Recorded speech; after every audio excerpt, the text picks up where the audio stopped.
बुलेटिनमध्ये आपल्या सर्वांचं पुन्हा एकदा स्वागत। सध्या दिल्लीमध्ये मराठी साहित्य संमेलन रंगलेलं आहे आणि या संमेलनामध्ये आमच्या प्रतिनिधींना भेटले पाकिस्तानातल्या मंडळींना मराठी शिकवणारे मराठी भाषाप्रेमी दिलीप पुराणिक। दिलीप पुराणिकांचं अख्खं कुटुंबच पाकिस्तानातल्या मराठी प्रेमींना मराठी शिकण्यात मदत करतंय। पाकिस्तानच्या कराचीमध्ये जवळपास 700 मराठी कुटुंब वास्तव्य करतात। या सर्वांनाच मराठी प्रति आकर्षण आहे।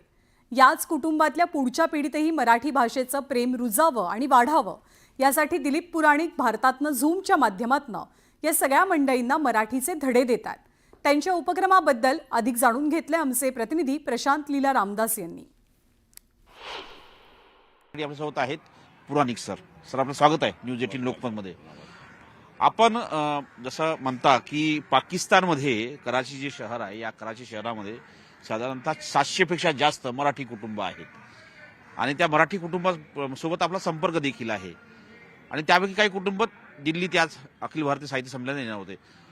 तो संपर्क कसा झाला, किती लोक आहेत, कशाच पद्धतीने तुम्ही तिथे कार्यक्रम चालवता, हे थोडी विस्ताराने माहिती सांगा। 5 वर्षापूर्वी कोरोनाच्या परिस्थितीमुळे वातावरण अतिशय गढूळ झालं होतं आणि त्यावेळेला मीही माझं प्रोफेशन बंद केला होता। अशा वेळेला एक पाकिस्तानी मराठी नागरिक माझ्या कॉन्टॅक्टमध्ये आला। त्याचं नाव विशाल राजपूत। तो तिथल्या महाराष्ट्र पंचायतचा प्रमुख पदाधिकारी आहे। तर त्याच्याशी माझं बोलणं व्हायचं फोनवरती, व्हिडिओ कॉलवरती। मग त्याला मी म्हटलं काय करू शकतो आम्ही तुमच्यासाठी। तर तो म्हटलं सर, मराठी शिकायची खूप इच्छा आहे, तुम्ही एखादा मराठी क्लास चालू करा आमच्यासाठी।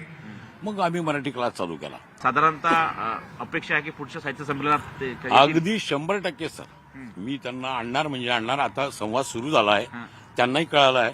त्यांना सुरुवातीला काय वाटायचं, साहित्य संमेलन म्हटल्यानंतर त्यांना काय वाटायचं की हे काहीतरी साहित्य विक्रीचं काही शिबिर आहे का। मग त्यांना मला ते सगळं समजून सांगलं, लिटरेचर असं, कवी आहेत, साहित्यिक आहेत। मग त्यांना कळलं आणि त्याच्यात काही कोणी मराठी साहित्यिक नाही, कवी नाही, काही नाही। शायर आहेत पण ते उर्दू शायर आहे, गिटार वाजवणार आहे पण तो पाकिस्तानी गाणे वाजवतो। तर मी सांगितलं की तुम्हाला मराठी गाणं तयार करून दे आणि माझ्या कार्यक्रमाला ये, पण ते काही त्याच्याकडनं होत नाही। प्रयत्न करतोय। धन्यवाद आमच्यासोबत चर्चा केल्यासाठी। ते पुराणिक सर, ज्यांचं अख्खं कुटुंब पाकिस्तानच्या कराची शहरामध्ये जे मराठी कुटुंब आहेत, त्या मराठी कुटुंबांना मराठी शिकवण्याचा ध्यास त्यांनी घेतला आहे आणि तो ध्यासापोटी ते गेल्या 5 वर्षापासून प्रयत्न करत आहे। नवी दिल्लीहून व्हिडिओ जर्नलिस्ट प्रकाशसह प्रशांत रामदास, न्यूज 18 लोकमत। आणि यानंतर पाहूया गोष्ट 2 रेड्यांची। या दोनही रेड्यांना पाहण्यासाठी कोल्हापूरमध्ये जबरदस्त गर्दी उसळली। एकीकडे कोल्हापूरच्या दौलतवाडीतल्या तळ्यात पाण्याच्या शोधात असलेला रानगवा पडलेला आणि बऱ्याच प्रयत्नानंतर रानगव्याला तळ्याबाहेर काढण्यामध्ये वन खात्याच्या जवानांना यश मिळालं।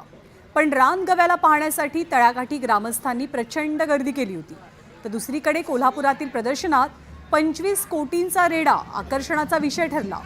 हरियाणातील प्रसिद्ध पशुपालक नरेंद्र सिंग यांचा हा रेडा आहे। या रेड्याचं वय जरी 4 वर्षांचं असलं तरी त्याची उंची 5.5 फुटांची आहे, तर त्याचं वजन आहे तब्बल 1.5 टन इतकं। या रेड्याचं नाव आहे विधायक। या विधायक रेड्याला बघण्यासाठी विविध देशांमधनं पशुप्रेमी येत असतात। सध्या कोल्हापुरात हा रेडा प्रचंड फेमस झालाय।